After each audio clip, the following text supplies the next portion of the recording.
First article CPI base revision थोड़ा सा आपने कर लिया था, जो वेटेड आइटम्स थी 299 से 358 पे इंक्रीज कर दी गई थी।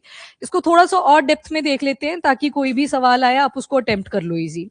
सबसे पहले तो इन्फ्लेशन क्या होती है? महंगाई, है ना, मतलब जो प्राइसेस हैं वो बढ़ते जा रहे हैं।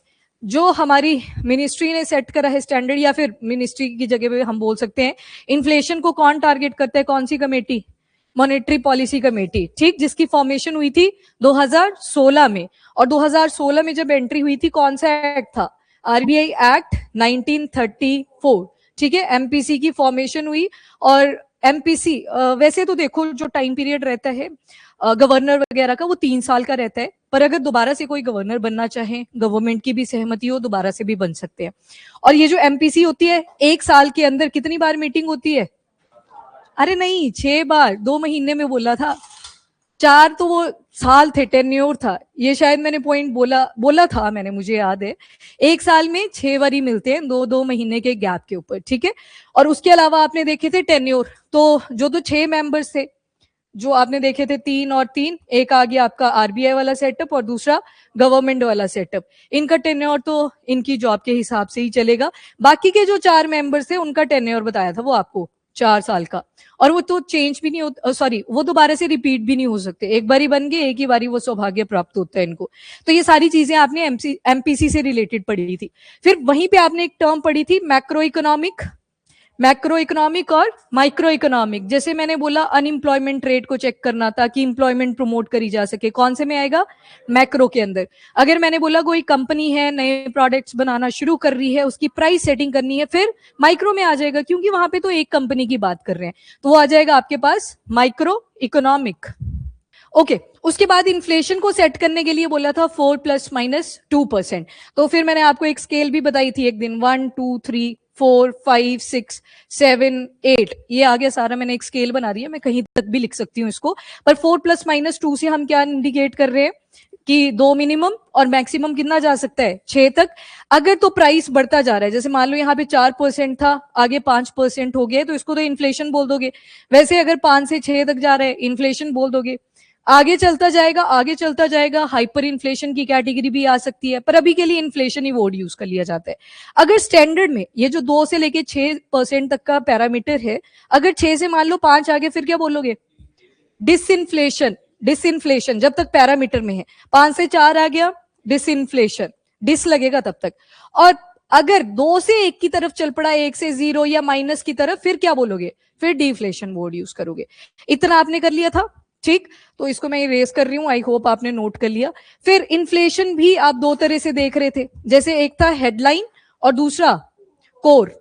अच्छा, इस बार इससे सवाल पक्का बनेगा क्योंकि ईयर को रिवाइज करा 2012 से 2024, तो एक बार सवाल आप इसमें इस बार एस्पेक्ट कर सकते हो कि आएगा ही आएगा।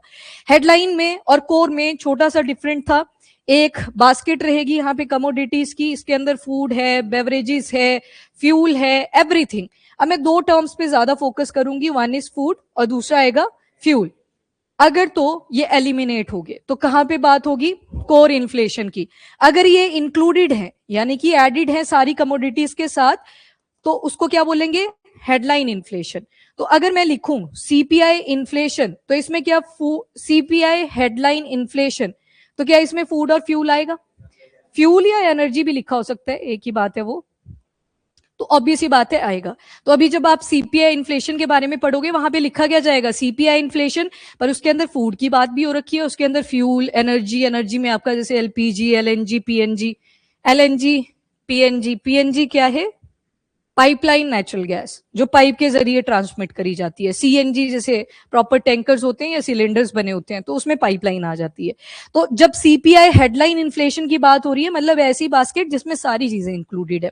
कुछ कमोडिटीज आउटडेट भी होगी, जैसे डीवीडी का एक जमाना हुआ करता था, आज आप सुनते भी नहीं हो उसके बारे में ज्यादा। आजकल पीडीएफ की फॉर्म में आ जाती हैं चीजें, जो जैसे किसी ने एमआरआई स्कैन करवाया, फिल्म मिलती है ना उसकी प्रॉपर, एक वीडियो की उतनी जरूरत नहीं पड़ती। वैसे डीवीडी, वीसीडी, वीसीआर आप सुनते थे एक जमाने में, वो सीपीआई इन्फ्लेशन में से रिमूव कर दिया है। उसकी जगह पे आजकल ज्यादा जो हार्ड डिस्क एप्लीकेशंस हैं, जैसे पेन ड्राइव हो गया और भी चीजें, उनको ज्यादा वेटेज दी गई है, ठीक है।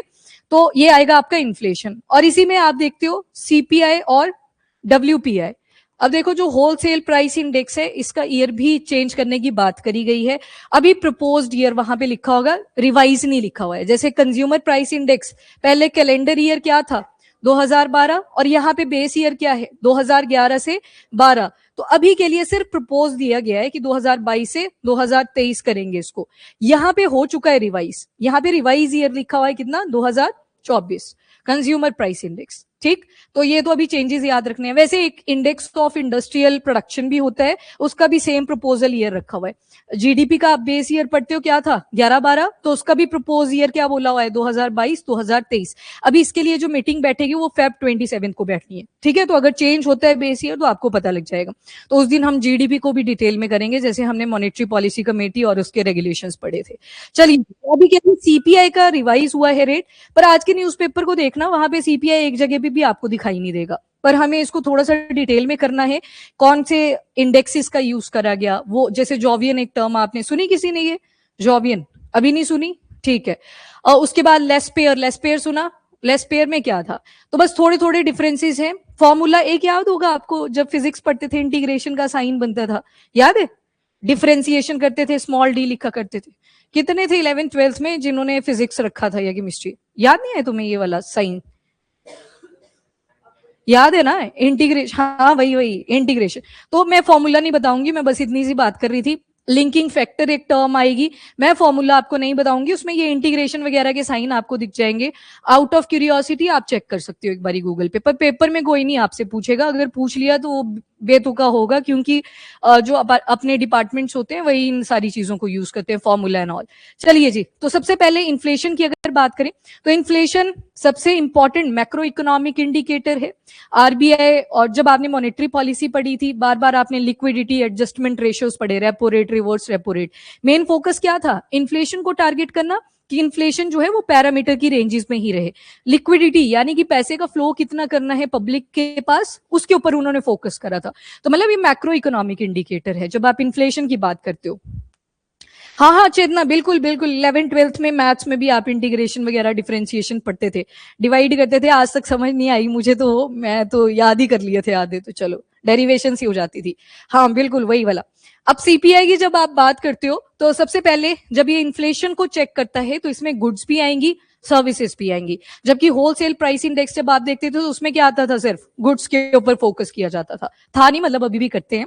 डब्ल्यूपीआई आपको वीकली बेसिस पे मिलता है, सीपीआई आपको मंथली बेसिस पे मिलता है। अब इसको रिवाइज क्यों करा गया, तो ध्यान रखना इंटरनेशनल पैरामीटर्स को मीटअप करने के लिए। तो जो चेंजेस हुए हैं वो आपने एज इट इज याद कर लेने हैं, डेटा बेस्ड क्वेश्चन भी आपको मिल सकता है। तो वन बाय वन करते हैं। सबसे पहले सीपीआई क्या क्या चेक करेगा, तो cost of food, house renting, fuel expenses. ये देखो फ्यूल भी आ गया, फूड भी आ गया।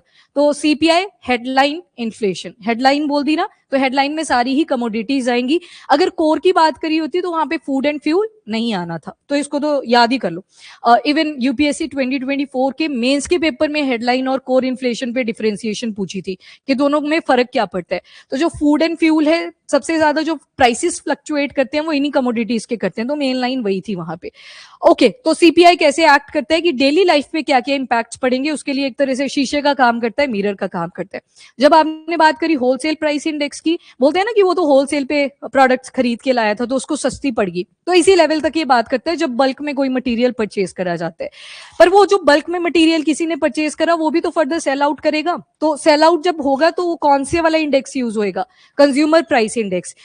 अब जो शॉपकीपर है, मान लो किराने वाला है, किराने वाले ने बल्क में कोई सामान परचेज करा, अब ऐसा थोड़ी वो सेम प्राइस पे अपने कस्टमर्स को भी सेल आउट कर देगा, ऐसे थोड़ी होएगा। ऑब्वियस ही बात है, प्राइस थोड़ा इंक्रीज होके बिकेगा। तो होलसेल प्राइस इंडेक्स तो आपको यहां तक की इन्फ्लेशन के बारे में बता रहा था, पर अगर कस्टमर को किस इन्फ्लेशन पे मिला है, कितने प्राइस पे मिला है, तो कौन बताता है उसको, सीपीआई। तो 2014 से पहले ministry of commerce and industry check करती थी डब्ल्यूपीआई के बेसिस पे इन्फ्लेशन, और 2014 के बाद CPI consumer price index ministry of stat and programme implementation MoSPI इसको चेकआउट करती है। अब जो प्रोडक्ट्स में चेंजेस आए हैं वो आपने देखने हैं, प्लस जो फैक्चुअल चीजें हैं वो तो सेम ही रहेंगी। जैसे होलसेल प्राइस इंडेक्स में सिर्फ गुड्स पे फोकस किया जाता है, वीकली बेसिस पे ये चेक करते हैं, इसके अपडेट्स आते रहते हैं, और इसमें सिर्फ क्या आती हैं, गुड्स। रट गया ना ये वाला पॉइंट। तो अब ये जो बेस ईयर है वो फाइनेंशियल ईयर होता है, और यहाँ के लिए 2011 और 12 प्रपोज्ड ईयर कितना है तो 2022 और 23, जैसे उसमें चेंजेस आएंगे आपको वो भी पता लग जाएगा। और ये इन्फ्लेशन बताता है एट फर्स्ट स्टेज, जहां पे मटेरियल की प्रोडक्शन हुई वहां से बेचा किसको, तो होलसेल में जाएगा किसी को, तो उसको बोल दिया होलसेल प्राइस इंडेक्स। आप खुशप्रीत, ठीक है, आप सिंस फर्स्ट ही क्लास है, इकोनॉमी का आर्टिकल है, मुझे पता है पहला ही दिन है आपका टफ सा आर्टिकल टक्कर गया, बट एनीवेज इजी लगेगा थोड़े टाइम में जब रिपीटेड पढ़ोगे, ठीक है। और ये उनके लिए ज्यादा इंपॉर्टेंट होता है जिनको होलसेल में चीजों को परचेज करना होता है। इसके बाद सीपीआई आता है, सीपीआई में रिटेल प्राइसेस आएंगे, गुड्स और सर्विसेज दोनों के आएंगे, ये मंथली बेसिस पे इसकी रिपोर्टिंग आती है, और इसमें गुड्स भी हैं सर्विसेज भी हैं। और बेस ईयर क्या होता है, कैलेंडर ईयर, अब जिसे रिवाइज कर दिया 2012 से 2024, क्योंकि लाइफस्टाइल में चेंजेस आ चुके हैं, कैसे आए हैं वो आगे देखते हैं। और ये फाइनल स्टेज ऑफ इन्फ्लेशन भी आपको बताता है कि कस्टमर को किस प्राइस के ऊपर प्रोडक्ट्स गई, तो आपको कस्टमर एंड तक का प्राइस लेवल पता चलता है, इन्फ्लेशन के बारे में पता चलता है, तो इस वजह से सीपीआई की तरफ हम फॉलो अप कर जाते हैं। 2014 में ये रीजन तो था ही कि होलसेल में सिर्फ होलसेल लेवल यानी कि फर्स्ट स्टेज तक की ही इन्फ्लेशन हमको पता लग पा रही है, प्लस इंटरनेशनली अगर देखें बहुत सी कंट्रीज सीपीआई की तरफ जा चुकी थी, तो कंज्यूमर प्राइस इंडेक्स को हमने अडॉप्ट करना शुरू कर दिया।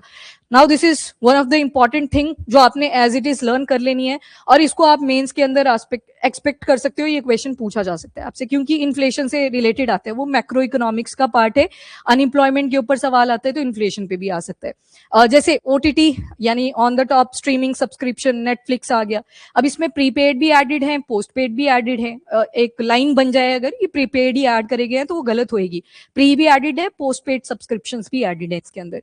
देन एयरलाइन टिकट्स, एक टाइम होता था आपको प्रिंट लेके जाना पड़ता था, अब डिफरेंट एप्लीकेशन आ गई हैं, आप सीधा वहां से वाउचर भी लगा सकते हो, थोड़ी आपको सस्ती भी टिकट पड़ जाती है।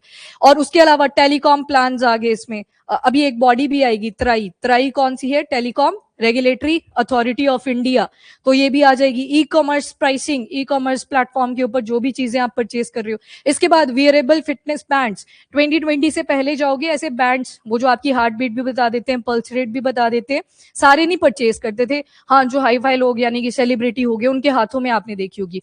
2020 के बाद, कोविड-19 के बाद थोड़े से शिफ्ट आए, लगभग सभी के पास आपको ऐसे बैंड्स अवेलेबल होते हुए दिखेंगे, मेरे पास भी था कॉलेज टाइम में एक, पर बहुत कम लोगों के पास था, सारे पूछते थे कौन से वाला है, क्योंकि आईफोन का भी आता है ना, वो उसी फोन के साथ कनेक्ट होते हैं, तो ऐसे पूछते रहते थे, तो मतलब कम लोगों के पास थे। कोविड-19 के बाद आप देखोगे उसका एक ट्रेंड बन जाता है और सभी परचेज करना शुरू कर देते हैं। गैजेट्स सच एज एयरपॉड्स, इसका भी आजकल देखोगे आप, जब हम ट्रैवल कर रहे होते हैं, वॉक ही कर रहे होते हैं, फटाफट लगा लिए चल दिए, कहीं लेक्चर सुनेंगे, कहीं गाने सुनते हुए चल रहे होते हैं, तो मतलब लाइफस्टाइल के अंदर चेंजेस आ रहे हैं प्रोडक्ट्स के भी। फिर उसके बाद स्नैक्स लाइक नाचोस, ये सारे आगे, वो जो खाने पीने की बात करी थी स्नैक फॉर्म में होता है। उसके बाद पर्सनल केयर आइटम्स जैसे कि सैनिटाइजर, सैनिटाइजर 2020 से पहले देखोगे कहीं नहीं होता था, आजकल सब जगह पे सैनिटाइजर आपको मिल जाता है, तो कोविड-19 के बाद चेंजेस मिलेंगे। और पेट रिलेटेड एक्सपेंडिचर, किसी के पास पेट है तो आजकल पेट डॉग शॉप्स आपको बहुत सारी मिल जाएंगी, कैट्स हैं, सारी चीजें आपको मिलेंगी, मतलब लाइफस्टाइल में कहीं ना कहीं चेंजेस आए हैं। तो हम जो इसका कैलेंडर ईयर था वो 2012 नहीं रख सकते थे, इसी वजह से क्या रख दिया अब 2024। अब देख लो ये वाली कैटेगरीज, हाँ ये सारी चीजें हमने सीपीआई में पढ़ी। होलसेल में वासु इतना सा याद रखना है कि होलसेल में आपने परचेजिंग करी, वो टॉयज हो सकते हैं होलसेल में, किसी के पास टॉय शॉप है तो उसने होलसेल में परचेज करा, किरियाने की शॉप पे होलसेल में परचेज करा, किसी ने स्टील की इंडस्ट्री लगा रखी है एक जगह पे प्रोड्यूस हुआ, होलसेल में परचेज करा, तो वैसे उसको साइडलाइन कर दो, बाकी अभी हम सिर्फ सीपीआई की बात कर रहे हैं।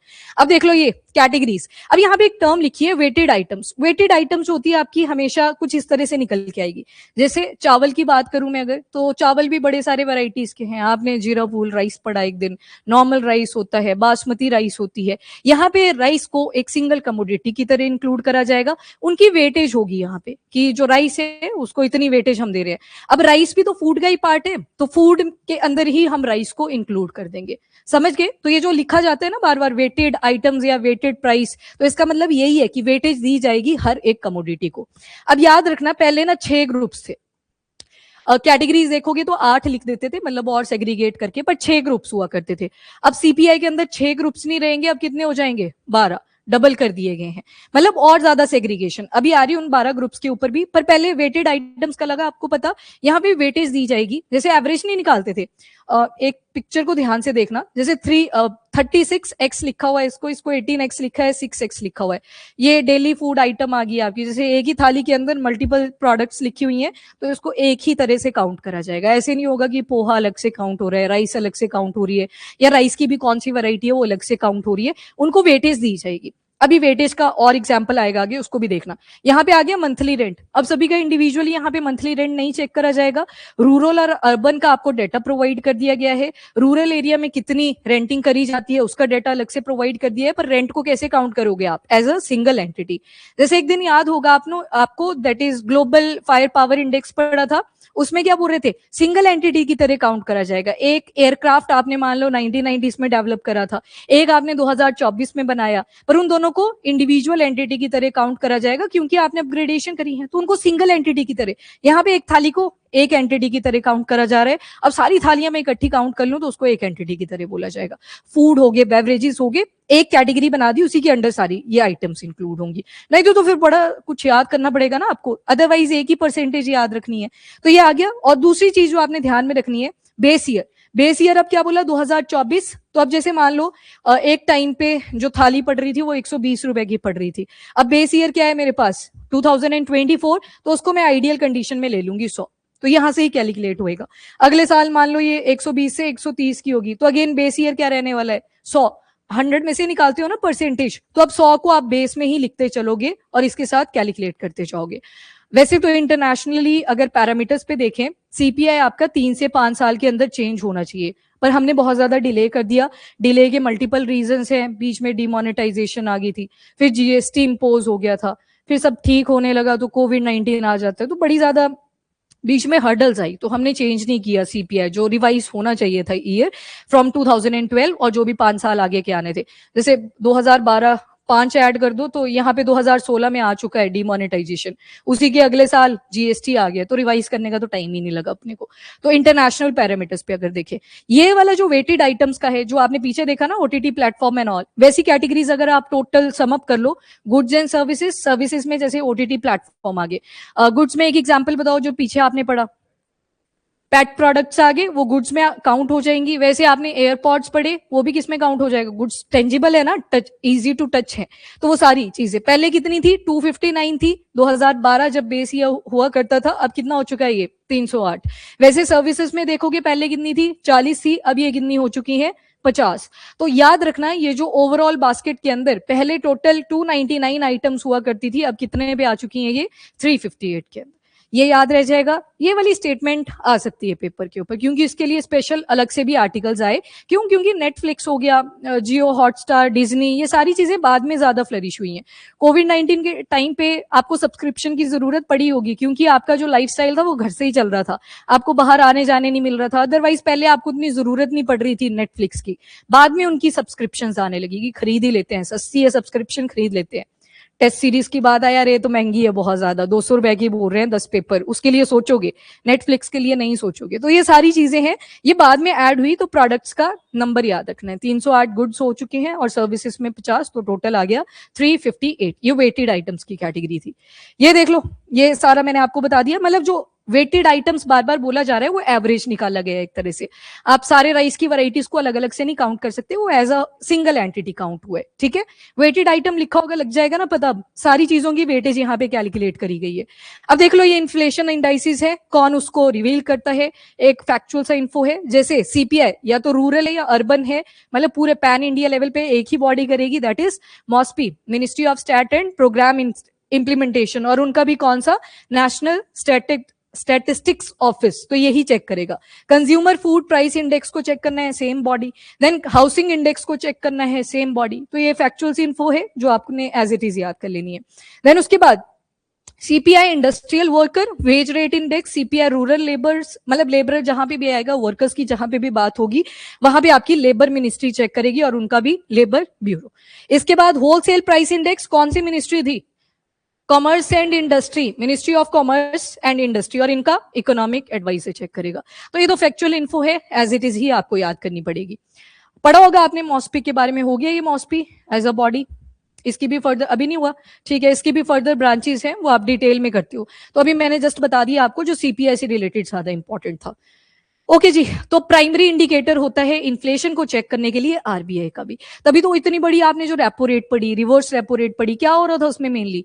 वो जो स्टैंडर्ड इन्फ्लेशन का पैरामीटर था 4 ± 2% का, उसे मेंटेन करके रखना। लिक्विडिटी कब छोड़नी है, कब लिक्विडिटी को आइस में कन्वर्ट कर देना है, आरबीआई यही तो काम कर रहा था। पर इनडायरेक्टली किसे कंट्रोल कर रहा था? वो इन्फ्लेशन को। आरबीआई ने रिस्पॉन्सिबिलिटी मेनली यही ली थी, अदरवाइज आरबीआई ना दे देता लोगों को डायरेक्टली लोन। उन्होंने बोला हम इन्फ्लेशन को चेक करेंगे, बाकी रिस्पॉन्सिबिलिटी किसकी है? बैंक्स की। बैंक्स फिर किसके साथ डील करेगा? With population. Next is importance क्या है, तो मैंने आपको रीजंस बता दिए। जो कंजप्शन पैटर्न्स हैं लोगों के वो चेंज हो चुके हैं। कंजप्शन में यहाँ पे हम ज्यादा जो गैजेट्स वगैरह हैं उस तरफ को ओरिएंट हो चुके हैं, तो इसी वजह से ईयर को रिवाइज करना जरूरी था। इसी के साथ अर्बनाइजेशन भी इंक्रीज हो गई है। हाँ ठीक है। उसके अलावा एक्सपांशन हो चुकी है सर्विसेज सेक्टर की, डिजिटल प्लेटफॉर्म्स की, बाइंग हैबिट्स।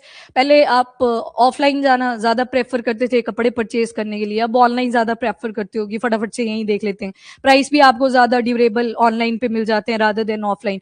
वहां भी आपको लड़ना नहीं पड़ता, वो मेंटल टॉर्चर नहीं होता। ऑफलाइन जाओगे तो पहले प्राइस की बार्गेनिंग करनी पड़ेगी। आती है बार्गेनिंग करने?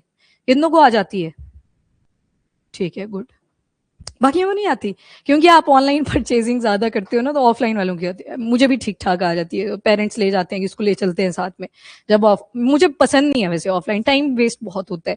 वो लोग एक एक चीज देखते हैं, मैं तो जिस पे नजर पड़ गई ये पसंद है, चलो उठाओ। हाँ चलो, हाँ ठीक है, मतलब जिसको तो ऑनलाइन आदत पड़ गई है वो तो नहीं कर पाएगा। Bargaining is very mandatory. नहीं तो वो देख लेते हैं, वो तो शक्ल से पता लगा लेते हैं, इसको लगेगा पता 2000 की प्रोडक्ट होगी, सीधा 6 बोलेगा, लेना है तो लो, नहीं तो निकलो। तो वैसे वाली सिचुएशन होती है। चलो ठीक है, ओके। अब आते हैं सर्वे पे।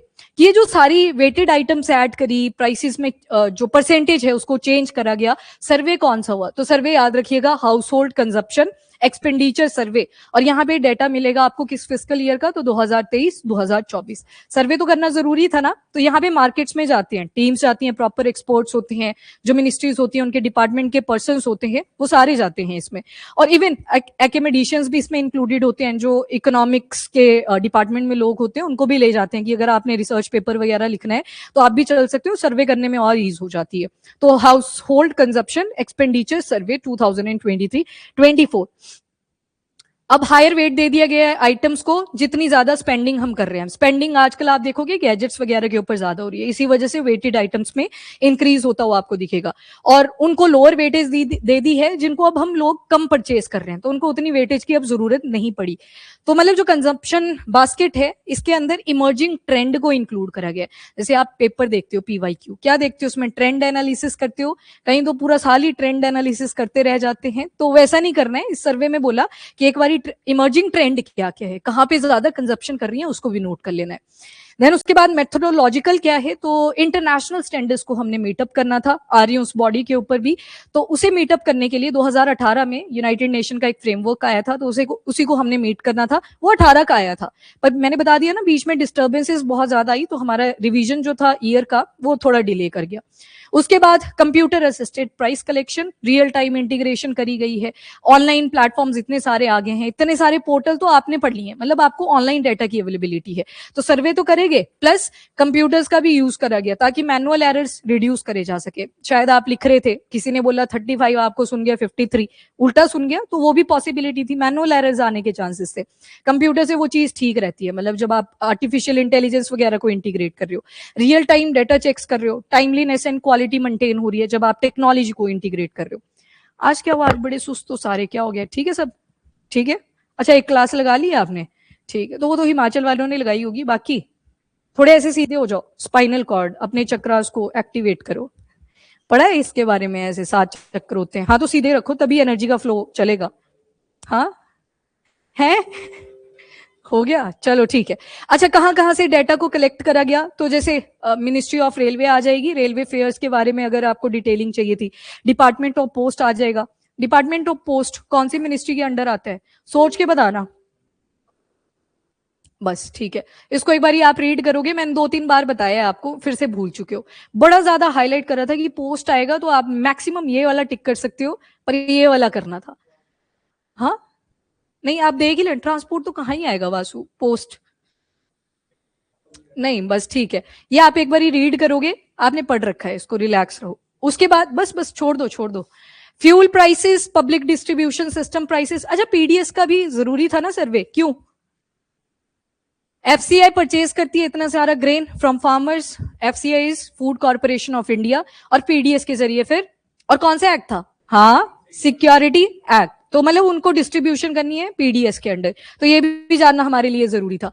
मतलब जितने भी एडमिनिस्ट्रेटिव रिकॉर्ड्स पड़े हुए हैं, जितना भी हमने सर्वे करा, जितना भी हमारे पास ऑनलाइन इंफॉर्मेशन अवेलेबल थी, वो सारी हमने इंटीग्रेट कर दी, और फिर जाके ईयर को रिवाइज करा टू 2024। कौन कौन इन्वॉल्व था? फील्ड ऑफिसर्स आ गए, स्टैट डिविजन आ गई, नेशनल और इंटरनेशनल एक्सपर्ट बॉडीज आ गई, तो सारा डेटा हमने इसमें यूज करके रखा हुआ है।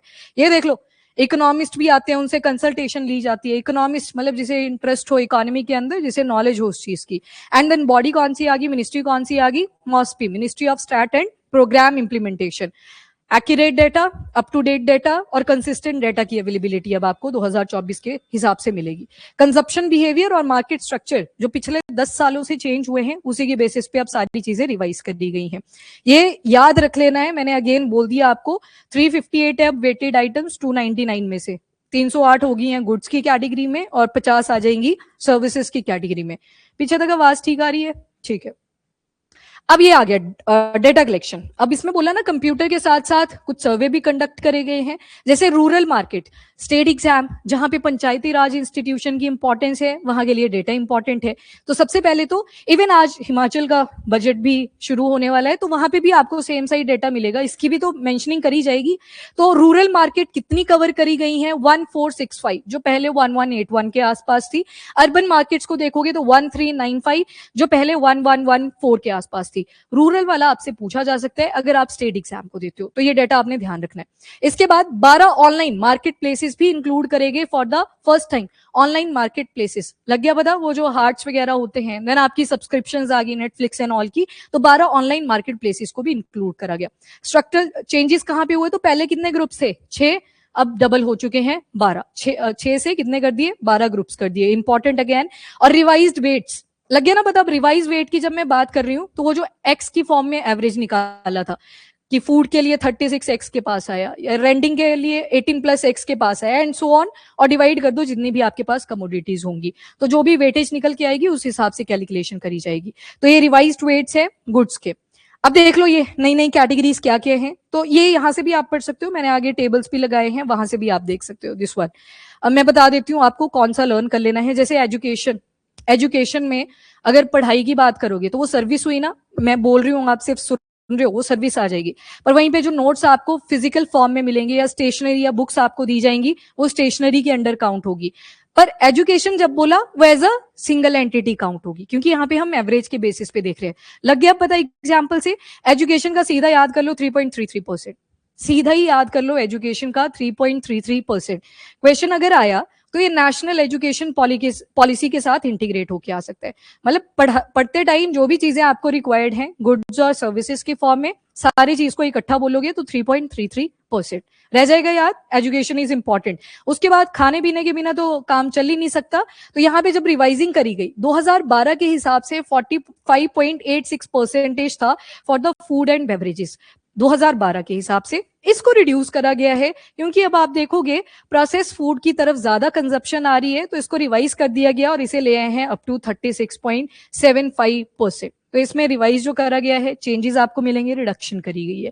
शायद ये पूछ लिया जाए कि रिड्यूस करा गया है, पर स्टेट एग्जाम में आपने देखा है वहां पे परसेंटेज पूछी जाती है, तो आप याद रखना इसको। एंड इसकी वजह से क्या होगा, अब देखो यहाँ क्या लिखा है, may make headline inflation less volatile. क्या मतलब हुआ इसका? पीछे क्या देखा था आपने हेडलाइन इन्फ्लेशन के बारे में? वहां पे क्या बोला था कि फूड एंड फ्यूल वो भी इंक्लूडेड होगा, और फूड एंड फ्यूल के जो प्राइसेस है वो बहुत ज्यादा फ्लक्चुएट करते हैं। तो अब जब इसको रिड्यूस कर दिया तो ऑब्वियस ही बात है फ्लक्चुएशन आपको कम दिखाई देगी। पर वहीं पे कोर की बात करी होती तो ये सारा एलिमिनेट कर दिया जाता, तो परसेंटेज शायद डिफरेंट होती। तो एक चीज यहां से आपको एक और पता लगी कि सीपीआई कौन सी फॉर्म पे देख रहे हैं हम, हेडलाइन इन्फ्लेशन के बेसिस पे। फूड एंड बेवरेजेस पहले पे ही आपने वो पहले वाला एफ पढ़ लिया, दूसरा फ्यूल था, सेकंड जो एफ आएगा दैट इज फ्यूल, और एक एनर्जी भी लिखा हो सकता है, फ्यूल को आप एनर्जी में भी कंसीडर करते हो। House expanded to include water. अब देखो हाउसिंग, आपने हाउस रेंट के बारे में पढ़ा। अब एक तो आपको रहने के लिए जगह चाहिए, प्लस उसमें कुछ चीजें लगी होंगी, सोने के लिए बेड होगा, पर कुछ बिल्स होंगे जो आपको पे करने पड़ेंगे। फॉर एग्जाम्पल इलेक्ट्रिसिटी का बिल आ गया, जियो फाइबर आपने लगवा रखा है, उसका बिल आपको पे करना पड़ेगा। मैंने उसके बाद गैस का बिल पे करना पड़ेगा, सारे बिल बोल दिए जो मैं पे करती हूँ हर महीने, गैस को छोड़ के वो 2 महीने में एक बार ही होता है, पर ये सारे किसमें आ गए, बिल्स के अंदर। तो जब बात करी गई हाउसिंग की, तो हाउसिंग के अंदर सारी चीजें आ जाएंगी, इलेक्ट्रिसिटी का बिल भी आ जाएगा, गैस भी आ गया, अदर फ्यूल्स भी आ गए, डन। अदर फ्यूल में क्या आ गया, गाड़ी भी तो होगी आपके पास, उसके उसमें भी तो फ्यूल डलेगा, तो वो सारी चीजें इसमें इंक्लूड करी जाएंगी जब हाउसिंग की बात करी। तो इसमें देख लो कंबाइंड वेट अब 17.67% हो चुका है, पहले ये 10.07% था, क्योंकि अब आपकी डिपेंडेंसी इन सारी चीजों पे बहुत ज्यादा इंक्रीज होगी है। और पीछे एक फैक्टर लिखा था, इंक्रीजिंग अर्बनाइजेशन, अर्बनाइजेशन बढ़ रहा है, तो ऑब्वियस सी बात है आपको एक व्हीकल चाहिए कि मैं फटाफट से पहुंच सकूं। कार की जगह पे टू व्हीलर को ज्यादा प्रायोरिटी दी जाएगी, क्यों, क्योंकि ट्रैफिक इतना लग रहा है, आपने फुटपाथ से भी तो निकलना होता है, तो उसके लिए टू व्हीलर ज्यादा यूजफुल रहेंगे। पर इन शॉर्ट फ्यूल की कंजप्शन बढ़ी हुई है। उसके बाद पान, टोबैको और इंटॉक्सिकेंट्स, पहले इसका वेटेज 2.38% हुआ करता था, थोड़ा सा बड़ा है 2.99%, तो ये आ गया 2.99%। अब ये पान, टोबैको और इंटॉक्सिकेंट, इसका वेटेज याद रख लेना, रीजन बिहाइंड जीएसटी के जब स्लैब्स में चेंजेस करे गए थे, इसको 40% के अबव कैटेगरी में ऐड करा था। तो सीपीआई के अंदर, हेडलाइन इन्फ्लेशन के अंदर कितना परसेंटेज है, कितना वेटेज है, 2.99%। बोरिंग तो नहीं लग रहा ना, इससे आपको पता लगेगा कि हाउस होल्ड में क्या क्या चेंजेस आएंगे। वो कंजप्शन को बूस्ट करने के लिए किया था, पहले गाड़ी पे आपको 28% देना पड़ रहा था, बाद में रिड्यूस कर दिया अप टू 18%, लग्जरियस गाड़ियां जो थी। अब 18 पे आ गए तो लोग बोलेंगे कि चल ठीक है परचेज कर लेते हैं, अभी जीएसटी घट गया है। देखो सुनो मेरी बात, टारगेट अलग था, जो जीएसटी में आपने स्लैब्स को रिड्यूस करा था, वो कंजप्शन बूस्ट करने के लिए करा था। कंजप्शन क्यों बूस्ट करवाई, कि लोगों की पॉकेट में क्या है, पैसा, तो उस पैसे को दे दे, मतलब उस कंपनी के पास, कंपनी फिर फर्दर बैंक्स के साथ, बैंक्स फर्दर आरबीआई के साथ, यहां पे कहीं ना कहीं इन्फ्लेशन को डाउन करना था। ये इनडायरेक्टली बनेगा, अदरवाइज मेन पर्पस क्या था, कंजप्शन। पैसा तो चला गया ना कंपनी वालों के पास, तो लिक्विडिटी तो घट गई, जिस भी बंदे ने वो कार को परचेज करा, तो लिक्विडिटी तो घट ही रही है। ये इनडायरेक्ट इंपैक्ट्स पड़ेंगे, अदरवाइज जो जीएसटी स्लैब रिड्यूस करे गए थे वो तो किस चीज को के लिए करे रहे थे, कंजप्शन को इंक्रीज करवाने के लिए। और दिवाली का टाइम था, मुहूर्त अच्छा होता है, तो सारे कुछ ना कुछ परचेज करते हैं, तो कंजप्शन को बूस्ट करना वाज द मेन टारगेट जो जीएसटी स्लैब रिड्यूस करे गए थे। After that clothing and footwear weight ये रिड्यूस करा गया है शार्पली, ये फ्रॉम 2.38%, पहले 6.53% था, अब ये चला गया है अप टू 2.38%। क्योंकि अब लाइफस्टाइल में एक और चेंज आप देखोगे, क्या चेंज है, क्यों ये रिड्यूस हो गया, मतलब इतनी रिक्वायरमेंट क्यों नहीं बची, कपड़े नहीं पहन रहे लोग, फास्ट फैशन की कमोडिटीज, जैसे एग्जाम्पल, ठीक, मतलब अब वो नहीं बचा कि मेरे पास हाई फाई ब्रांडेड ही होना चाहिए, एक सेक्शन मिलेगा अभी भी आपको कि मेरे पास ब्रांडेड ही होना चाहिए, बाकी मैं कंफर्टेबल हूँ, जितना मैं इजीली रह सकता हूँ या रह सकती हूँ उतना कंफर्टेबल। जैसे शादी आती है, कईयों को सर में दर्द शुरू हो जाती है कि कैसे पहनने हैं ये कपड़े, काश ऐसे होता कि ट्रैक सूट में शादियों में भी जा सकते, पर डेकोरम होता है हर चीज का। तो मतलब आजकल जो है वो ज्यादा कंफर्ट को प्रायोरिटी दी जाती है, रादर देन कि मेरे पास सब कुछ ही होना चाहिए। होना तो चाहिए सब कुछ, पर अगर लो प्राइस पे मिल रहा है तो उसमें कोई दिक्कत नहीं है। ऑनलाइन से तो फिर और चीजें ठीक हो गई हैं, पहले आपको जूते जो पड़ रहे थे वो 800 रुपए के पड़ रहे थे, ऑनलाइन आपने देखा सेम जूता आपको 400 रुपए में मिल जा रहा है, तो उसमें बुरी बात क्या है, और पसंद आ गया तो खरीदो फटाफट से। तो कहीं ना कहीं जो कंजप्शन के पैरामीटर हैं, कंजप्शन यहाँ पे खाने से नहीं होता, यूज इसका मतलब होता है ना, नहीं क्लोथिंग और फुटवेयर कैसे कंज्यूम होगी, खाओगे थोड़ी उसको, ऑब्वियस सी बात है पहनोगे, यूज करोगे, तो इसमें रिडक्शन आपको मिलेगी 2.38% तक। अब ये तो मोटे मोटे बताए, अब थोड़ा सा इसको खोल के देखोगे, हेल्थ के केस में 6.1%, 6.1%। इवन कल एक आर्टिकल भी आ रखा था स्पेशली मेडिकल डिवाइसेस के ऊपर, जैसे मशीन देखी होगी आपने, magnetic resonance imaging, MRI, CT scan की देखी होगी, है ना, ये सारी मशीन्स आती हैं। अब जो तो बड़े बड़े हॉस्पिटल हैं वो इन्वेस्टमेंट कर लेते हैं, एमआरआई एक ही बारी जाओगे, हाँ जी कहाँ का एमआरआई है, जहां का होगा उसके हिसाब से प्राइस आपको बताया जाएगा, छोटा है तो 5,000 के आसपास पड़ जाएगा, बड़ा है 6,000, 6500, इतना। एरिया अगर बहुत ही ऐसे अंधेरे वाला है जहां पे प्रॉपर लाइट भी नहीं लगी है, और जिसको तो क्लॉस्ट्रोफोबिया है वो शायद निकले भी ना उस मशीन से। पता है ना आपको, एक ओपन एमआरआई होती है, क्लोज एमआरआई होती है, नहीं है इसके बारे में पता। क्लोज वाली जो होती है उसका डोनट शेप है, मन तो करता है सुन के डोनट, अरे वाह कितनी अच्छी होगी, पर जब इसके अंदर रखा जाता है ना, कईयों को क्लॉस्ट्रोफोबिया हो जाते हैं, ऊपर से सारा बंद, उसको लगता है मेरे को पैक ही ना कर दे इसके अंदर, खत्म, मतलब क्लॉस्ट्रोफोबिया, अंधेरे ओवर क्राउडेड एरिया से डर लगना। तो क्लोज जो एमआरआई मशीन थी उसमें यही प्रॉब्लम आ रही थी कि लोगों को क्लॉस्ट्रोफोबिया इंक्रीज करने लगा।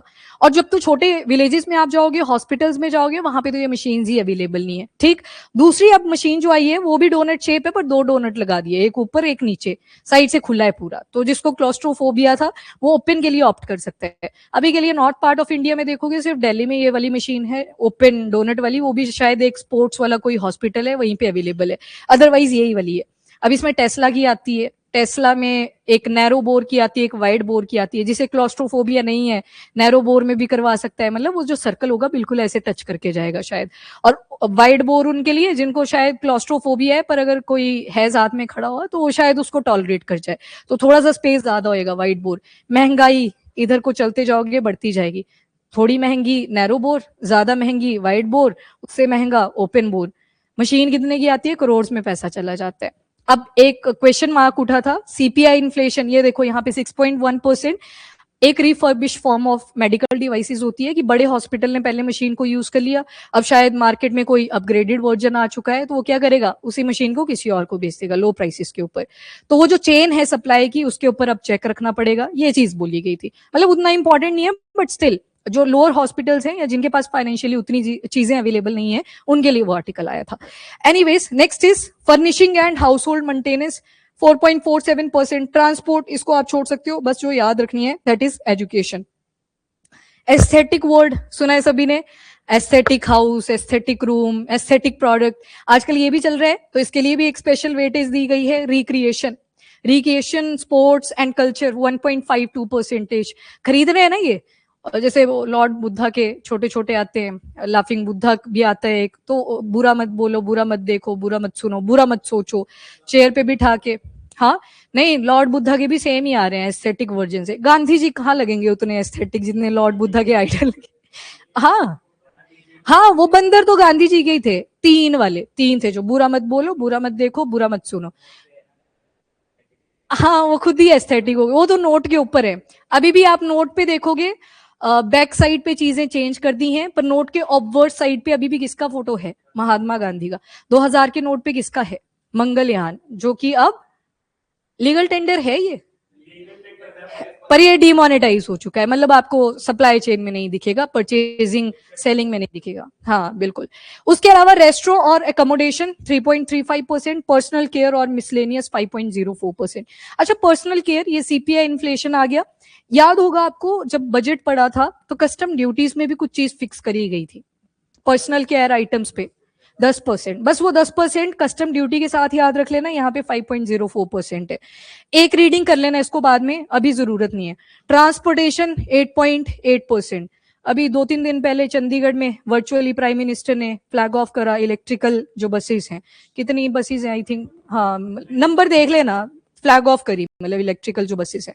उसके बाद पॉलिसी का सिग्निफिकेंस, तो यहाँ से हमको क्या पता लगा कि लोग कहाँ कहाँ पे एक्सपेंडिचर कर रहे हैं, क्या क्या चीजें कंज्यूम कर रहे हैं। ये सारी चीजें मैंने आपको बता दी। और ये देख लेना लिंकिंग फैक्टर, लिंकिंग फैक्टर में अगेन वो बड़ा सा फॉर्मूला आपको इंटीग्रेशन का साइन लगा के मिलेगा। गुड मॉर्निंग, तो उसको आप देख सकते हो, आज ही सर्च कर लेना, एक बार ही देख लेना अपनी तसल्ली के लिए कि मुझे याद होगा कि नहीं होगा। नहीं होगा, वैसे लिंकिंग फैक्टर का फॉर्मूला भी आप चेक कर सकते हो, ये पूछेगा भी नहीं कोई आपसे।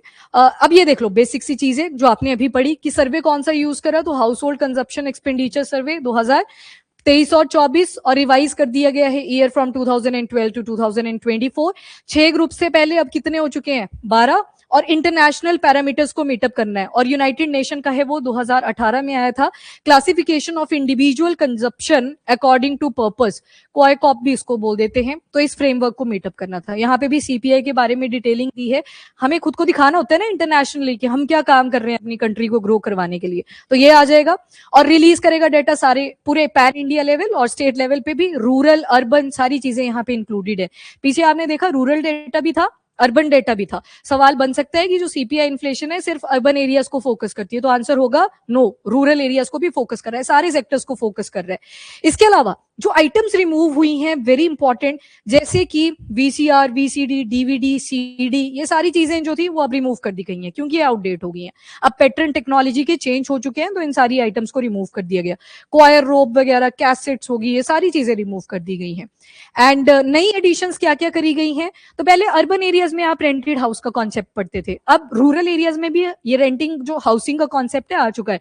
गवर्नमेंट एग्जाम्स होते हैं, कई पंचायत में किसी दूर से एरिया से आते हैं तो उनको भी रेंटेड हाउस चाहिए होगा ना। अभी ऐसी अवेलेबिलिटी तो है नहीं कि उनको क्वार्टर दे देंगे वहां पे सरकार वाले बना के, तो वो चीजें नहीं है। तो आप देखोगे रूरल हाउसिंग भी इसमें इंक्लूड कर दी है। Online media service provider, streaming services, Netflix and all, वो सब आ गए इसके अंदर। वैल्यू एडिड डेयरी प्रोडक्ट्स, जैसे कि पहले दूध की कंजप्शन हुआ करती थी, अब सारी चीजें जो बन चुकी हैं डेयरी प्रोडक्ट से वो भी इसमें इंक्लूड कर दी। बार्ले और इट्स प्रोडक्ट, मिलेट का जो कॉन्सेप्ट था 2023 के बाद ज्यादा हाईलाइट होना शुरू होता है, जब इंटरनेशनल ईयर ऑफ मिलेट भी बोला गया 2023 को, तो उस टाइम पे आया। पेन ड्राइव, एक्सटर्नल जॉ, और उसके बाद अटेंडेंट, बेबी सीटर और एक्सरसाइज इक्विपमेंट जिम की बात हो रही है। कोविड से पहले भी था जिम, पर उसके बाद ज्यादा यूसेज हो गया कि हेल्थ का भी ध्यान रखना है। रेजोल्यूशन जनवरी 1 को लेते हैं लोग कि इस बार तो बस जिम ही जाना है, फिर पता लगता है नहीं यहाँ तो मेहनत लगती है ना, तो फिर कहीं छोड़ देते हैं। तभी तो वो भी फी पहले ले लेंगे आपसे कि नहीं एक ही बारी होगी और नॉन रिफंडेबल है, हम इसको वापस नहीं। उनको भी पता होता है कि ये नहीं आएगा भाई, लग जाते हैं उनको देख के पता ये आएगा कि नहीं आएगा। तो वो सारी चीजें नए तरीके से ऐड करी गई हैं 2024 के रिवाइज पैरामीटर्स पे। ठीक, ये वाली जरूर से याद रख लेना क्या चीजें ऐड हुई हैं, मतलब आइडिया होना चाहिए आपको कि क्या ऐड हुआ क्या डिलीट हुआ। ये कंजप्शन पैरामीटर आगे, इस पे आती हूँ। कुछ टॉप 5 आइटम्स जिनमें इन्फ्लेशन लगभग कम रहा, तो जैसे गार्लिक है, अनियन, पटाटो, अरहर, तूर, पीस, इनमें बोला कि इन्फ्लेशन कम रहा है अगर पिछले डेटा को आप कंपेयर करोगे जनवरी 2026 का। और ये वाली जो आइटम्स हैं इनके प्राइसेस बढ़े हुए थे। एग्जाम्पल से याद रख लेना, बस एग्जाम्पल याद रखने। ये स्टेट लेवल डाटा दिया है जो कहीं ना कहीं जहां पे रूलिंग गवर्नमेंट आपको नहीं मिलेगी, सेंटर वाली, उन्हीं स्टेट्स का हाईलाइट करा हुआ है, जैसे कि तेलंगाना, केरला, तमिलनाडु, राजस्थान, कर्नाटका। इनका दिखा दिया कि इन स्टेट्स के अंदर तो इन्फ्लेशन फाड़ गई आगे, सारी स्टेट्स में कम थी, इनकी बहुत ज्यादा थी। चलो ठीक है, एनीवेज ये देख लो, ये 6 पहले ग्रुप्स हुआ करते थे। जैसे आपने पढ़ा फूड एंड बेवरेजेस, पहले 45.86% था, पहले पाई चार्ट था क्योंकि 6 आइटम्स को आप यहाँ पे फिट कर सकते हो। अब आपको ग्राफिकल रिप्रेजेंटेशन मिल जाएगी फूड एंड बेवरेजेस का 36.75%। पीछे अगर देखोगे पैन, टोबैको और इंटॉक्सिकेंट 2.38% का वेटेज, अभी कितना आ गया 2.99% का वेटेज, ये आ गया this one. Clothing and footwear देखोगे यहाँ पे 6.53%, अब इसको थोड़ा सा डिक्रीज कर दिया गया है 6.38%। वैसे फ्यूल एंड लाइट 6.84%, यहाँ पे देखना कहाँ लिखा हुआ है फ्यूल, ये आ गया 17.67%। तो मतलब क्या देख रहे हो आप, वेरिएशंस आ गई और टोटल पैरामीटर कितने आ गए 12। एजुकेशन का कितना था 3.33%, इजी है टू रिमेंबर। ट्रांसपोर्ट का कितना था 8.8%। ठीक है, वैसे तो ये ग्रुप्स हैं, अब ग्रुप्स की भी फर्दर कैटेगरीज हैं, वो आपने याद नहीं करनी, नंबर लास्ट में मैं बता दूंगी कि कितने कितने हैं। जैसे एसडीजी पढ़ते हो टोटल कितने हैं 17, पर इसके अंदर भी फिर फर्दर इंडिकेटर्स बने हुए हैं ना, फर्दर सब इंडिकेटर्स बने हुए हैं, तो उसी तरह से यहाँ पे भी आपको मिलेंगे। अब ये टू द फैक्ट क्वेश्चन, और ये मैंने नहीं बनाए, ये आपको प्रेस ब्रीफिंग ही कर दी थी सरकार ने कि क्या क्या सवाल आपके आ सकते हैं, तो इसको ढंग से कर लेना। बेस ईयर 2024, मतलब जब आप इन्फ्लेशन कैलकुलेट करोगे तो थाली का प्राइस अगर 120 था एक साल में, नीचे क्या लिखोगे 100 को आइडियल कंडीशन आप मानते चलोगे। अगले साल क्या हुआ 140 हो गया, डिवाइडेड बाय अगेन किससे 100 से ही, मतलब अब बेस ईयर 100 किसका होएगा 2024 का। पहले ये 2012 का 100 था, उसके हिसाब से प्राइसिंग की चेंजेस आप देख रहे थे। ठीक, उसके बाद नेक्स्ट क्वेश्चन सीपीआई के लिए बेस ईयर 2024 एग्जांपल मैंने आपको बता दिया, ये एवरेज निकल के आती है और इन्हें आप वेटेड आइटम्स की तरह बोलते हो, रिवाइज्ड वेटेड आइटम्स। देन आपका सर्वे कौन सा यूज हुआ 2023 और 24 का, household consumption expenditure survey. इसके बाद ये सारी वही लिखी है। How many markets and towns are covered in CPI 2024। पीछे देखा ना रूरल और अर्बन एरिया का डेटा अलग अलग से दिया था, तो अगर देखें रूरल मार्केट्स आपकी आ गई 1465 और अर्बन मार्केट्स देखोगे तो 1395। उसी के साथ 12 ऑनलाइन मार्केट्स की भी एडिशन हुई है ना, ये भी लिखा था ना पीछे 12 ऑनलाइन मार्केट्स भी ऐड हुई हैं, ग्रुप्स भी 12 हैं, ये 12 ऑनलाइन मार्केट्स की बात हुई है। और इसमें अराउंड 12 टाउन्स को कवर करा गया जिनकी पॉपुलेशन 25 लाख से ऊपर थी। अब डेटा कब कब ये कैलकुलेट करा जाता है, तो सीपीआई आपने देखा कब आता है आपके पास, मंथली बेसिस के ऊपर, और ईयर कब रिवाइज करा जाता है। अब दोनों में डिफरेंस है, एक तो रिपोर्ट आएगी मंथली, ठीक, वो तो आएगी ताकि आपको पता लगता रहे कि हमारे हाउस होल्ड पे क्या क्या इंपैक्ट्स पड़ने वाले हैं। पर जो दूसरी आती है कि चेंज कब करना होता है रिवाइज, ये तो 3 से 5 साल। वो जो आपने पीछे क्वाइकॉप बॉडी पढ़ी, यूनाइटेड नेशन का जो फ्रेमवर्क 2018 में आया था, वो बोलता है 5 साल तो एटलीस्ट उसमें तो आपको रिवाइज करना ही करना है, पर 3 से 5 लेके चलते हैं इसे। एंड जो ऑनलाइन प्राइसेस है ये, अच्छा ये डिफरेंस है थोड़ा सा, जो प्राइस डेटा होगा मंथली बेसिस पे रूरल और अर्बन दोनों ही मार्केट्स का होगा, पर अगर ऑनलाइन प्राइसेस को अगर देखोगे उसका वीकली डेटा भी आता है, तो ये एक एक्सेप्शन है, इसे याद रख लेना। अदरवाइज पूरी रिपोर्ट तो आपके पास मंथली एंड पे आ जाती है, सीपीआई इन्फ्लेशन को जो चेक करके देता है, पर जो ऑनलाइन प्राइसेस हैं ये वीकली बेसिस पे भी आपको मिलेंगे, तो एक एक्सेप्शन है, इसको याद रखिएगा। देखो होता क्या है, जैसे बताना पड़ता है कि अभी जब सीपीआई को रिवाइज करा गया ना, एक दिन आपको याद होगा 2.1% बोला था, अभी बोला है कि इस महीने की जो रिटेल इन्फ्लेशन, रिटेल वर्ड आ गया, मतलब जो आप कंज्यूम करोगे डे टू डे लाइफ में, जो भी गूगल पे जहां पे भी यूज करोगे, रिटेल इन्फ्लेशन इस महीने 2.75% होने वाला है, जो फेब का अजम्पशन लगाया है। फिर उसका एवरेज निकल के आएगा बाद में जब रिवाइज करा जाएगा दोबारा से, जब भी 5 साल के बाद सीपीआई की रिवीजन होगी, तो वो रिटेल इन्फ्लेशन को चेक करता है। रिटेल वो जो डे टू डे, जैसे आपको याद होगा नेफ्ट और आरटीजीएस, सुना है इनके बारे में। ऑनलाइन बैंकिंग, नेट बैंकिंग जो आती है वो करी है कभी किसी ने, फीस वगैरह पे करने के लिए सबसे ज्यादा यूज करी जाती थी। जैसे अगर आपकी फीस 55,000 रुपया जानी है तो आप नेफ्ट पे क्लिक करते थे, पर वहीं पे अगर आपको एक साथ 10 लाख के आसपास पेमेंट करनी है, आरटीजीएस पे पिक करते थे। पर नेट बैंकिंग आप खोल नहीं सकते कि डे टू डे लाइफ की कमोडिटीज में परचेज कर सकूं, तो उसके लिए NPCI, national payment corporation of India, NPC I ने बोला, मैंने एनपीसीएल बोल दिया, सॉरी, एनपीसीआई ने बोला कि यार 2 लाख की पेमेंट करनी है मैक्सिमम, तो चलो नेफ्ट ठीक है, आरटीजीएस भी ठीक है कि 10 लाख की मैक्सिमम अगर पेमेंट जा रही है इतनी, per day to day life के लिए कि अगर आपको परचेजिंग करनी थी शॉप पे, आपके पास सिर्फ 100 का नोट था, खरीदना है आपको 5 रुपए का, दुकानदार बोलेगा मेरे पास तो चेंज नहीं है, तो आप देख लो अगर परचेज करना है तो चेंज है नहीं अभी, या तो अगर तो आपकी बॉन्डिंग ठीक ठाक है उस दुकानदार के साथ, जैसे रूरल एरियाज में होते हैं, वो बोलेगा आपके खाते में लिख देता हूँ, इतना पेंडिंग बचा है, बाद में आपको रिटर्न कर दूंगा, वो तो चल गया। पर अर्बन एरिया में आओगे अब थोड़ी होएगा वैसे, या तो आप खरीदोगे या तो ढूंढोगे कि मुझे कहीं पे चेंज मिल जाती। तो एनपीसीआई ने बोला कि कुछ ऐसी चीजें लेके आनी पड़ेगी मार्केट में, जैसे आईएमपीएस आया था, आईएमपीएस उसको भी छोड़ो, यूपीआई सभी को पता है, और यूपीआई जो आईडी बनती है आज के टाइम पे, आप गूगल पे पे भी उसको यूज कर सकते हो, पेटीएम पे भी यूज कर सकते हो, मतलब एक ही आईडी आप मल्टीपल प्लेटफॉर्म्स के ऊपर यूज कर सकते हो। पहले ये भी नहीं था, पहले पेटीएम वाला जो क्यूआर था वो पेटीएम से स्कैन होता था, जीपे वाला जीपे से स्कैन होता था, बाद में बोला इंटीग्रेट करना पड़ेगा। तो वो जो डे टू डे लाइफ में आप चीजें यूज करते हो उसको ही क्या बोलते हैं, रिटेल। तो इस इन्फ्लेशन को ये मंथली बेसिस पे लेके आता है। बस ये वाला याद रख लेना कि जो ऑनलाइन प्राइसेस होंगे ये वीकली बेसिस पे आएंगे। हाँ, अच्छा ठीक है। Next is index reference period, weight reference period और प्राइस रेफरेंस पीरियड। नाम सुन के थोड़े डरावने लगेंगे। पहले तो बोला इंडेक्स रेफरेंस पीरियड, 2024 को बेस ईयर सेट करा, तो इसके लिए परसेंटेज कितनी ले ली, 100। पहले 2012 बेस ईयर हुआ करता था, परसेंटेज कितनी ले ली थी, 100, आइडियल कंडीशन। दूसरा आ गया weight reference period. Weight reference period के लिए कौन सा सर्वे यूज हुआ, ये वाला आ जाएगा, मतलब इस डेट को अब यूज करेंगे जब वेटेज देंगे कमोडिटीज की। जैसे आपने पढ़ा फूड एंड बेवरेजेस की जो परसेंटेज है वो डिक्रीज करगी, तो इसी वेट रेफरेंस पीरियड से कैलकुलेट करी गई, मतलब वो 12 से लेकर 24 में क्या क्या चेंजेस आए, ये वाला सर्वे कंडक्ट हुआ था, that is house hold consumption expenditure survey. Integrated data ये लेके आते हैं, ऐसा नहीं कि सिर्फ मॉस्पी की बॉडी जाएगी, यहाँ पे सभी इन्वॉल्व होते हैं, यूनिवर्सिटी कॉलेजेस वो भी इन्वॉल्व होते हैं। देन प्राइस रेफरेंस इंडेक्स, दोबारा से अब नाम से पता लग रहा है, प्राइस जो होगा वो किस इंडेक्स के बेसिस वो होगा, तो जो बेस ईयर है 2024, अब इसके हिसाब से प्राइसिंग करी जाएगी।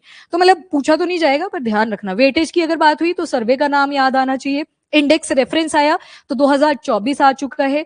प्राइस रेफरेंस पीरियड क्या है, तो वो भी क्या रहेगा, जो बेस ईयर आपका, दैट इज 2024।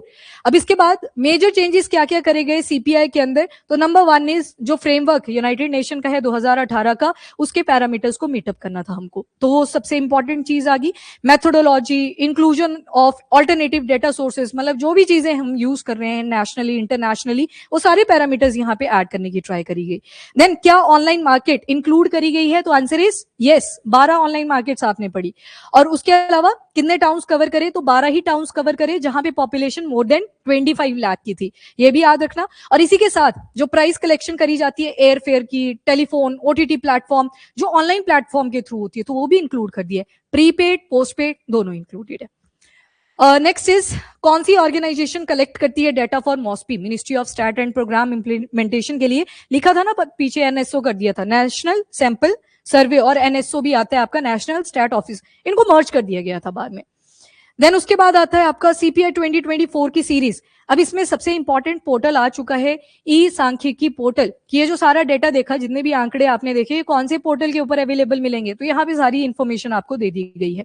और इसी के साथ कंप्यूटर असिस्टेड पर्सनल इंटरव्यू, ये रिप्लेस कर चुका है जो पहले पेपर बेस्ड हुआ करता था। तो मतलब कहीं ना कहीं टेक्नोलॉजी ड्रिवन आपको सारा डेटा अवेलेबल मिलेगा। ठीक, तो ई सांख्यिकी पोर्टल टैबलेट बेस्ड सॉफ्टवेयर है। टैबलेट देखा है ना आपने, बजट पहले बुक आती, सॉरी पेपर्स पे लिखा होता था, अब सैमसंग का टैबलेट लेके आते हैं, तो उसी से पूरा का पूरा बजट हाईलाइट दिया जाता है। तो ये याद रखिएगा, ई सांख्यिकी पोर्टल कौन सी मिनिस्ट्री से एसोसिएटेड है, मॉस्पी आ जाएगा, प्लस किस चीज के बारे में ये बताएगा, तो जितनी भी संख्या, जितने भी आंकड़े आपको सीपीआई इन्फ्लेशन से रिलेटेड जानने हैं, वो इस पोर्टल के ऊपर अवेलेबल है। Then next is what is COICOP, ये है क्या, तो classification of individual consumption according to purpose. United Nation ने इसको इंटरनेशनल पैरामीटर्स को मीटअप करने के लिए बाकी कंट्रीज के लिए यूटिलाइज करने को बोला था। उनका यूनाइटेड नेशन का जो स्टैटिस्टिक डिवीजन है, उसी में ये फ्रेमवर्क लाया गया था। एंड क्वाइकॉप क्या करता है, मतलब जो होमोजीनस कैटेगरीज होती हैं गुड्स एंड सर्विसेज की, ऐसी कमोडिटी, फूड यहाँ पे भी है, इंडिया में, यूएस में भी मिलेगा, ऑस्ट्रेलिया में भी मिलेगा। ठीक, number 2 services, OTT platform India में भी मिलेंगे, यूएस में भी मिलेंगे, ऑस्ट्रेलिया में भी मिलेंगे। तो मतलब होमोजीनस, ऐसी कैटेगरीज जो लगभग हर कंट्री के अंदर यूज होती है, वो सारी यहाँ पे इंक्लूड करी गई है। दैट इज क्वाइकॉप, यूनाइटेड नेशन क्वाइकॉप, इसको शॉर्ट में बोल रही हूँ मैं, अदरवाइज आपको अगर फुल फॉर्म ना भी याद रखे तो क्वाइकॉप एटलीस्ट याद रख लेना। और यूनाइटेड नेशन का framework 2018, classification of individual consumption according to purpose, purpose पे ज्यादा बेस था। देन उसके बाद हायरार्किकल स्ट्रक्चर क्या है, अब देख लो यहाँ पे सीपीआई 2024 देखे आपने, 12 डिवीजन है। नंबर 1, ये तो आगे मोटे मोटे, जैसे रेंट, मैंने हाउसिंग की बात करी, रेंट आया, इलेक्ट्रिसिटी बिल आया, उसके बाद गैस सिलेंडर आपको चाहिए होगा वो आया, फ्यूल आपको चाहिए होगा व्हीकल के लिए वो आ गई। तो अगर इसको भी मैं तोड़ दूं फर्दर, तो इसके अंदर आएंगे 43 ग्रुप्स। इसको भी फर्दर तोड़ दूं तो इसके अंदर आएंगे 92 क्लासेस, और इसको भी फर्दर तोड़ दिया जाए तो 162 सब क्लासेस। तो ऑब्वियस सी बात है, आप सारी कमोडिटीज को याद नहीं कर सकते, तभी तो पैरामीटर भी क्या यूज करा, एवरेज। एवरेज निकाली जाएगी, वेटेज दी जाएगी, ना कि आप आंकड़ों में बात करोगे, तब तो याद ही करते रह जाएंगे मिनिस्ट्री वाले भी और यूपीएससी वाले भी, वो चीज पॉसिबल ही नहीं है। तो इस तरह से ये लाइन चलेगी, 12 डिविजन्स, 43 ग्रुप्स, या फिर हो सकता है ये थोड़ा सा देख लेना, कई जगह पे डिवीजन को ही ग्रुप लिख दिया हुआ है, मोटा सा जो वर्ड है वो ही लिख दिया हुआ है, पर पहले जो आता है वो डिवीजन आता है। इवन आप किंगडम जब पढ़ोगे ना बायो के अंदर, उसमें भी पहले डिवीजन ही आती है। तो उसके बाद आपका ग्रुप आ जाएगा, देन क्लास आ जाएगी, और उसके बाद सब क्लास आ जाएगी। तो ये नंबर है, बस नोट कर लेने। और ये किन पैरामीटर्स को मीट कर रहे हैं, अगेन इंटरनेशनल स्टैंडर्ड, कौन से वाला, क्वाइकॉप, जो यूनाइटेड नेशन फ्रेमवर्क 2018 का था। वेरी इंपॉर्टेंट, कौन सा इंडेक्स यूज करा गया। अब 2 तरह के इंडेक्स यूज करे गए हैं, एक है एलिमेंट्री बेसिस पे, एलिमेंट्री बुक भी बताई थी मैंने आपको एक दिन, कौन सी थी, भूमिका, एलिमेंट्री, बायोलॉजी की बुक थी, 11th-12th में आती थी। एलिमेंट्री का एक और मीनिंग होता है, एलिमेंट्री स्कूल, क्या मतलब, बच्चों का। तो अगर आपको चाहिए शॉर्ट इंडेक्स, शॉर्ट इंडेक्स अगर चाहिए तो अगेन इंटीग्रेशन वाला लंबा सा फॉर्मूला आपको मिलेगा, जो मैं बिल्कुल डिस्कस नहीं करूंगी, पर आप अपनी सहूलियत के लिए देख सकते हो। तो ये वाला जो शॉर्ट इंडेक्स का इंडेक्स रहेगा वो कौन सा है, जेवॉन्स इंडेक्स, अगेन किस पैरामीटर को मीटअप कर रहा है, क्वाइकॉप, जो यूनाइटेड नेशन का फ्रेमवर्क है। और अगर मुझे चाहिए होगा लॉन्ग इंडेक्स का फॉर्मूला, तो उसके लिए आपका आ जाएगा यंग या फिर मॉडिफाइड लेस्पेयर इंडेक्स, मतलब बड़ा सा डेटा आपको कनेक्ट करना है तो वहां पे लेस्पेयर आ जाएगा। अदरवाइज छोटे मोटे डेटा के लिए कौन सा है, जेवॉन्स इंडेक्स। सवाल बन सकता है, काफी इंपॉर्टेंट है। ओके, तो सीपीआई 2024 की सीरीज के लिए शॉर्ट इंडेक्स की बात करिए तो मतलब जेवॉन की बात हो रही है। ये तो नाम ही है, जिन्होंने बनाए थे इंटीग्रेशन कैसे यूज करने हैं सीपीआई को मेजर करने के लिए। एंड दूसरा आ गया लेस्पेयर, लेस्पेयर या जिसे यंग या मॉडिफाइड लेस्पेयर भी बोला जाता है। अगर बड़े डेटा को आपने कंपाइल करना है तो उसके लिए आ जाएगा लेस्पेयर इंडेक्स। देन उसके बाद साइज क्या है ड्वेलिंग का, ड्वेलिंग मतलब जिन घरों में लोग रहते हैं वो वाला डेटा यहाँ पे आपसे पूछा है। तो कितना आ गया ये, 19,039 ड्वेलिंग्स, इसमें अर्बन एरियाज की 15,715 है, रूरल एरियाज की 3,324 है। ये वो वाली ड्वेलिंग्स आएंगी मेनली जहां पे रेंटेड आपको मिलेंगी, रेंटेड कमोडिटीज के ऊपर फोकस करा हुआ है। उसके बाद चेन बेस्ड इंडेक्स है, इसको आप छोड़ सकते हैं। फ्यूचर में ऐड करी जाएगी। तो इसमें पूछा क्या रूरल हाउसिंग को कवर करा गया है, तो हाँ करा गया है, इसमें टोटल 24 के आसपास होंगी। और उसके बाद वेटेज क्या है रूरल हाउसिंग की इन सीपीआई 2024, तो देखा ना आपने पीछे परसेंटेज दी है, जस्ट रूरल हाउसिंग 11.64% आ गई, और अर्बन को अगर देखोगे तो इसमें हाउस रेंट, अच्छा ये भी याद रखना, अब यहाँ पे रूरल हाउसिंग की बात करी ना, तो इसी में आ गया सारा, हाउसिंग भी आ गया, water bill, electricity bill, gas का बिल, फ्यूल का बिल, वो भी आ गया। और अगर स्पेसिफिक बात करें कि रूरल एरियाज में हाउस रेंट का कितना कॉन्ट्रीब्यूशन है, वो 2.4572% आ गया। ये स्टेट वगैरह के एग्जाम के लिए थोड़ा रेलिवेंट रहेगा कि हाउस रेंट की अगर कंट्रीब्यूशन देखोगे तो कितना है, तो 2.4572% आ जाएगा। इसके बाद why free social transfer expenditure not considered in CPI. अब सोशल ट्रांसफर में एग्जाम्पल आ जाएंगे आपके, जैसे काइंड में पैसा दिया गया, डीबीटीज आपके आ जाएंगे, क्योंकि वो आपने सोसाइटी के वेलफेयर के लिए दिया था, तो उसको आप सीपीआई के अंदर इन्फ्लेशन की कैटेगरी में इंक्लूड नहीं करोगे। तो एक एग्जाम्पल आ गया, जो डीबीटी डायरेक्ट बैंक ट्रांसफर, मतलब जो बेनिफिशियरी होते हैं उनके खाते में डायरेक्टली सरकार पैसा भेजती है, तो वो आपने सोसाइटी के वेलफेयर के लिए दिया, तो उसको सीपीआई इन्फ्लेशन के अंदर इंक्लूड नहीं करा जाएगा। अगेन ये एक्सेप्शन है, आपने ध्यान में लग गया ना इस पॉइंट का पता। ऊपर क्या लिखा है, सोशल ट्रांसफर एक्सपेंडिचर, जो सरकार ने सोसाइटी के भले के लिए पैसा लगाया उसे क्यों नहीं सीपीआई में यूज करा, तो अगेन सोशलिस्ट वही चीज आ गई, सोसाइटी का वेलफेयर, तो उसको इंक्लूड करने के लिए। अब ऑल्टरनेटिव डेटा सोर्स क्या रहा, तो एक तो आपने देख लिया सर्वे हुआ, हाउस होल्ड कंजप्शन एक्सपेंडिचर सर्वे 2023-24, इसके अलावा ऑनलाइन कमर्शियल प्लेटफॉर्म्स, इन सारी चीजों को भी यूज करा गया। एक आया क्या ये जो प्राइसेस हैं एयर फेयर्स के, ये क्या सीपीआई 2024 सीरीज के अंदर इंक्लूड हुए, तो आंसर इज यस। बड़ी सारी एप्स आ गई हैं, बड़े सारे ऑनलाइन प्लेटफॉर्म हैं जहां से अब आप एयर की टिकट भी बुक कर सकते हो, अब नहीं ऐसे कि सरकार की वेबसाइट पे जाना है, तो ये सारे प्लेटफॉर्म भी इंक्लूड कर दिए हैं। देन उसके बाद स्ट्रीमिंग सर्विसेज करी इंक्लूड, करी पहले हफ्ते वही देखी आपने, ओटीटी प्लेटफॉर्म भी इसमें इंक्लूडेड है, तो Amazon prime video, Netflix, Hotstar, सब कुछ इसमें इंक्लूड कर दिया गया है।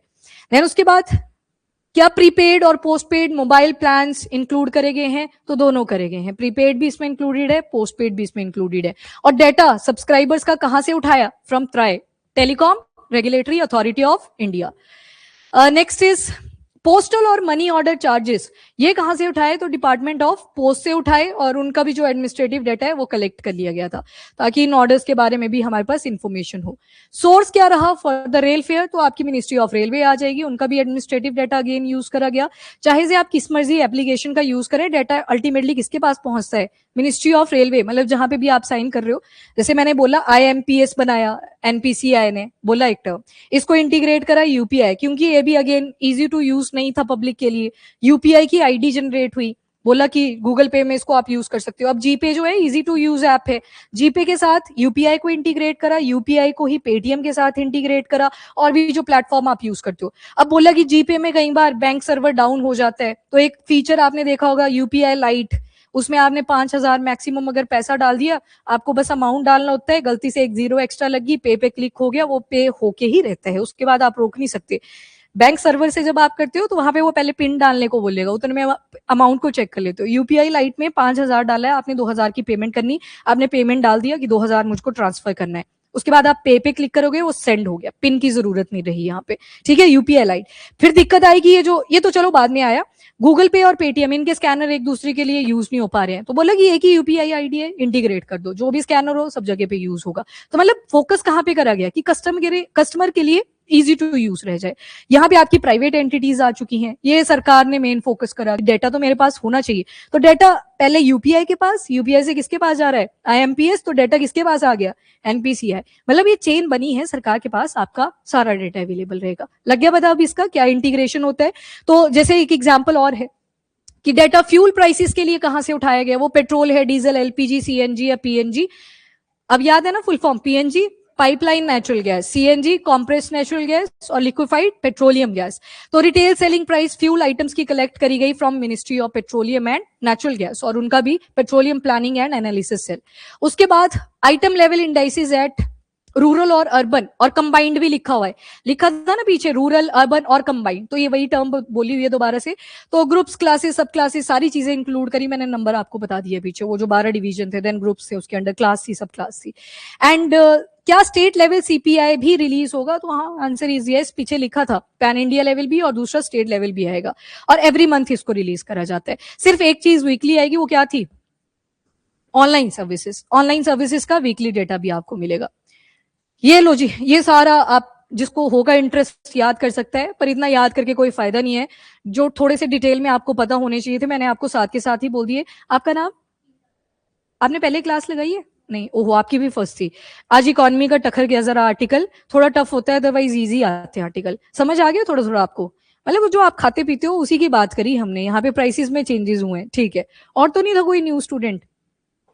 चलो ठीक है, आज लग गया ना आइडिया सा कि क्या चीज है, मैंने तो देखा ही नहीं इधर। चलो ठीक है, कोई नहीं। बेवरेजेस, फूड एंड बेवरेजेस, अच्छा यहाँ पे एक डेटा कंपेयर करा हुआ है कि ये जो इस बार फूड एंड बेवरेजेस में रिडक्शन करी गई, पहले कितना था? 45.86%, अब कितने पे आ चुका है? 36.75%। अगर तो 2012 से 2024 की तरफ हम शिफ्ट कर रहे होते तो ये डिक्लाइन आना चाहिए था 40.10% का। पर इस बार जो पैरामीटर अज्यूम करके चले हैं वो कोएकॉप 2018 के हैं, तो उसके हिसाब से ये रिडक्शन कहां तक पहुंच गई है? 36.75%। तो इस डेटा में ज्यादा कंफ्यूज मत होना। ये बोल रहा है कि अगर मुझे फूड एंड बेवरेजेस डिक्लाइन करने ही थे और अपनी कंट्री का हाल देख के करने थे तो इतना आना था वो लगभग 40.10। पर हम किन पैरामीटर्स को मीटअप करने की ट्राई कर रहे थे? कोएकॉप जो 2018 में यूनाइटेड नेशन लेके आया था, तो उस हिसाब से कितना पहुंचा ये? 36.75%। तो ये देख लो, ये रीजन वही लिखा हुआ है। नेक्स्ट इज एजुकेशन, तो एजुकेशन के लिए 3.33%, तो वैसे ही याद कर लेना है एजुकेशन का। और अगेन जब एजुकेशन की बात हो रही है, बुक्स, स्टेशनरी, इनको इंडिविजुअली भी काउंट करा जाएगा, पर जब सबका एवरेज निकल के आएगा तो कितना आ गया? 3.3%। और उसके अलावा एजुकेशन का अगर शेयर देखोगे, अब वही बात है कि अगर 100% में सारा एजुकेशन का ले रही हूँ तो उसमें भी पढ़ाई की जो सर्विस आएगी वो 4% की है। इस डाटा को आप स्किप कर सकते हो, ये वाला याद रख लेना। बस इतना याद रखना, जब एजुकेशन का पूछा गया है उसमें ये सारी चीजें इंक्लूडेड है, बुक्स भी, स्टेशनरी भी, जो भी पढ़ाई लिखाई के लिए आपको चीजें चाहिए होंगी। अब ये रिवीजन होनी कब कब चाहिए? तो वैसे तो बोला ग्लोबल प्रैक्टिस के हिसाब से 3 से 5 साल ये बोला जाता है, मैक्सिमम 5 साल विद 3 to 5 ईयर आपने याद रखना है। पर डिले क्यों हुए फिर इंडिया के अंदर? मैंने रीजन आपको बता दिया, डिमोनेटाइजेशन आया, देन जीएसटी आया, उसके बाद कोविड-19 आ गया, बड़ी सारी प्रॉब्लम्स आती रही, तो इस वजह से बोला कि रिवीजन बहुत ज्यादा लेट हो गया। सेंसस के लिए भी सेम ही रीजन है। अब ये देख लो, यहाँ पे सीपीआई का तो ईयर रिवाइज कर दिया गया है, तो इसको क्या लिखा जा रहा है? रिवाइज ईयर की अब वैल्यू चेंज हो चुकी है। ईयर का जो पहले 2012 आप पढ़ रहे थे, अब 2024 हो गया। ये वाले प्रोपोज्ड ईयर है। जैसे मैंने जीडीपी का आपको बोला, अभी 27 ऑफ फेब को मीट है, वहां पे बोला गया है कि प्रपोज ईयर शायद अब 2011-12 से लेके कहां पे चला जाएगा? 2022-23। ये प्रपोज्ड ईयर है, दिमाग में इसको बिठा लेना। Same for the index of industrial production, इसका भी बेस ईयर वही था पहले, सभी का बेस ईयर तो सेम ही था, और ये भी अब चेंज करने को बोला हुआ है, कितना? 2022 से 23। Same for the wholesale price index, इसका भी प्रपोज ईयर सेम ही है, 2022-23। तो इनको बेस ईयर बनाने की बात करी गई है, ठीक है। अब आ गया आपका फेवरेट गिफ्ट, ये है समरी, छोटी सी, जिसको तो एटलीस्ट आपने पढ़ ही लेना है। अगर आपने ये पूरा नहीं करना होगा तो ये समरी फॉर्मेट में दिया हुआ है कि क्या क्या चीजें चेंज करी हैं। कौन बताना मुझे, अगर मुझे एलिमेंट्री डेटा का कलेक्शन करना है कौन सा इंडेक्स यूज करूं? जेवॉन्स, जेवॉन्स। और बड़े डेटा के लिए लेस्पियर। कईयों की ना पढ़ते पढ़ते आत्मा निकल गई थी, तो अब वो देख रहे हो एक को पढ़ाया जेवॉन, लेस्पियर। चलो बाकियों को याद था तो मुझे तसल्ली है कि सुन लिया। Okay, ministry, MoSPI, ministry of stat and, ये लिख दिया मैंने इंडेक्सेस सेपरेटली, ये आपने याद ही कर लेना है एज इट इज। अगर हायर लेवल डेटा इंडेक्सेस आपको चाहिए तो लेस्पियर या यंग मॉडिफाइड लेस्पियर भी जिसे बोलते हैं। और डेटा कलेक्शन फर्क क्या था? मंथली बेसिस पे आपको रिपोर्ट मिलेगी, पर ऑनलाइन सर्विसेज की वीकली बेसिस पे आएगी। और जो कमोडिटीज कितनी हो चुकी हैं अब? Weighted items 358। गुड्स में अगर देखोगे पहले 299 हुआ करती थी, अब 308 है। सर्विसेज में पहले 40 हुआ करती थी, अब 50 है। ओके, और देख लो फूड एंड बेवरेजेस, इसको स्पेशल हाईलाइट मैंने दे दिया हुआ है, ये आपने याद रखना है, डिक्लाइनिंग पैटर्न। और इस बार किन स्टैंडर्ड्स को हमने मीटअप करा है? कोएकॉप, कोएकॉप जो 2018 के यूनाइटेड नेशन के फ्रेमवर्क थे। मतलब वो चाहते थे कि सारे इन पैरामीटर्स को फॉलो करने की ट्राई करें ताकि एक इंटीग्रेटेड सा डेटा इंटरनेशनल लेवल पे भी बन जाए। Rural housing inclusion very important, कितना कॉन्ट्रीब्यूशन है? 11.764%। वो जो 4 पॉइंट समथिंग परसेंटेज आप देखा, वो सिर्फ किसका था? वो सिर्फ रेंट का था। यहाँ पे बोला रूरल हाउसिंग, इलेक्ट्रिसिटी बिल, आपका गैस का बिल, वो सारा इसमें इंक्लूडेड है, ठीक है।